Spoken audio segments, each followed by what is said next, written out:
नमस्कार, आप देख रहे हैं प्रभा साक्षी और मैं हूं आपके साथ रेणु तिवारी। ये हमारा खास प्रोग्राम है न्यूज़ रूम, जिसमें हम चर्चा करने जा रहे हैं पाकिस्तान और तालिबान की सीमा पर बढ़े तनाव के बारे में। आपको बता दें कि हाल ही में पाकिस्तान ने काबुल पर एयर स्ट्राइक की थी और जिसके बाद से ही तनाव ज़्यादा बढ़ गया। पाकिस्तान ने एयर स्ट्राइक करने के बाद वहां पर कई सारे सैन्य अड्डे और तालिबानी जो पाकिस्तान टीटीपी समझता है उसके लोगों को मार गिराया है, ऐसा पाकिस्तान ने दावा किया था। अब तालिबान ने भी पाकिस्तान से रिवेंज करने के लिए बहुत सारे हमले किए हैं। तालिबान ने दावा किया है कि उसने पाकिस्तान के कई सारे सैन्य अड्डों पर हमला किया है और कई सारे सैनिकों को मार गिराया है और उसको कब्जे में ले लिया है। अब लगातार पाकिस्तान और अफगानिस्तान की सीमा पर तनाव बढ़ा हुआ है। आखिरकार तालिबान के पास इस तरह के हाईटेक जो हथियार हैं वो कहां से आए हैं, इसके बारे में हम आपको आज इस कार्यक्रम में एक रिपोर्ट पेश करने जा रहे हैं कि अफगानिस्तान इतना पावरफुल आखिरकार कैसे हो गया है जो पाकिस्तान पर लगातार हमले कर रहा है। आपको बता दें कि आने वाले समय में शायद ये विवाद और भी ज़्यादा बढ़ सकता है।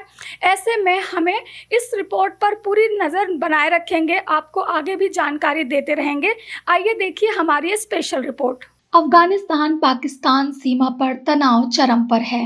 हाल ही में तालिबान लड़ाकों ने पाकिस्तान की कई सीमा चौकियों पर एक साथ हमला कर दिया था। बताया जा रहा है कि ये हमले पाकिस्तान की हालिया एयर स्ट्राइक के जवाब में किए गए थे।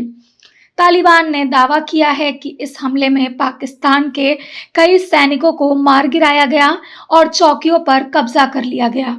दूसरी ओर पाकिस्तान का ये भी कहना है कि उसने जवाबी कार्यवाही में तालिबान लड़ाकों को ढेर कर दिया। लेकिन सबसे बड़ा सवाल ये है कि तालिबान के पास इतनी बड़ी सैन्य ताकत कहां से आई है जो एक साथ वो इतने मोर्चों पर हमला कर सके।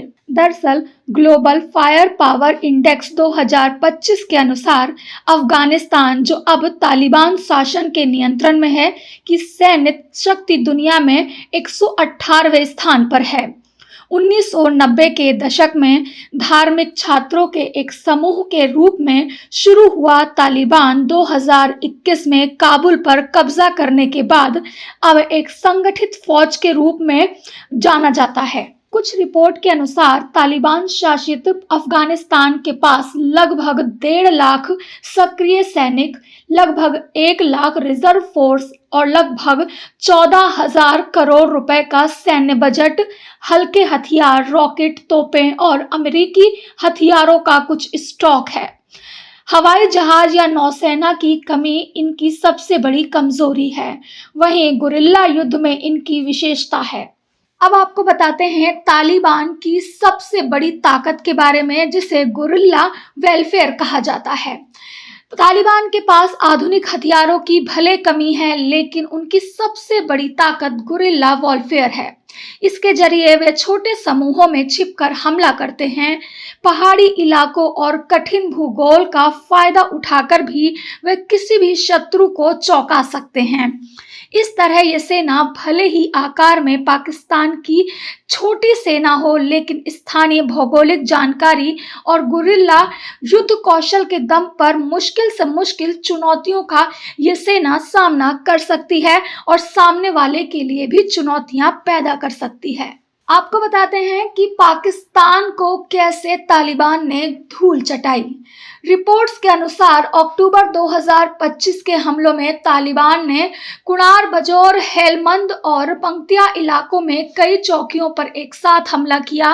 रात के अंधेरे में तालिबान के लड़ाकों के छोटे छोटे दस्ते पाकिस्तानी चौकियों में घुस गए और भारी गोलीबारी की। ये हमले 9 अक्टूबर को पाकिस्तान द्वारा किए गए हवाई हमलों के जवाब में किए गए थे, जिसमें पाकिस्तान ने काबुल और खोस्त के इलाकों को निशाना बनाया था। तालिबान ने इसे बदले की कार्रवाई बताते हुए सीमा पर तोपों से हमला शुरू कर दिया। बॉर्डर के पास रहने वाला पश्तून समुदाय भी तालिबान को रसद और मदद उपलब्ध कराता था। उनकी रिजर्व फोर्स जरूरत पड़ने पर तेजी से जुट जाती है। पाकिस्तान की सेना ग्लोबल फायर पॉइंट 2025 में 12वें स्थान पर है, जबकि अफगानिस्तान बहुत ही ज्यादा पीछे है। इसके बावजूद सीमा पर जारी झड़पों में दोनों देशों के बीच तनाव खतरनाक स्तर तक बढ़ गया है। यह संघर्ष डुरुन लाइन पर हो रहा है, जो दोनों देशों के बीच विवादित सीमा है। विशेषज्ञों की माने तो अगर हालात काबू में नहीं आए तो ये संघर्ष पूरे क्षेत्र की सुरक्षा को प्रभावित कर सकता है। अब आपको बता देते हैं कि आखिर ये डुरन लाइन क्या है।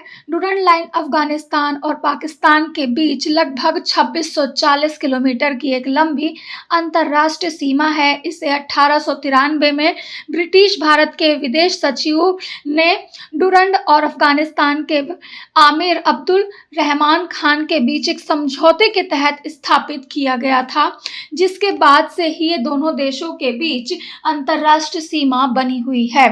तो ये थी तालिबान और पाकिस्तान की सीमा पर बढ़ते तनाव के बारे में प्रभा साक्षी की स्पेशल रिपोर्ट। ऐसे ही लेटेस्ट अपडेट के लिए देश दुनिया की तमाम खबरों के लिए आप बने रहें प्रभा साक्षी के साथ। नमस्कार। अगर आप भी लेना चाहते हैं देश दुनिया की तमाम जानकारी तो आज ही सब्सक्राइब करें हमारे चैनल को। साथ ही नीचे दिए बेल आइकन को जरूर दबाएं ताकि हर अपडेट आप तक पहुंच सके।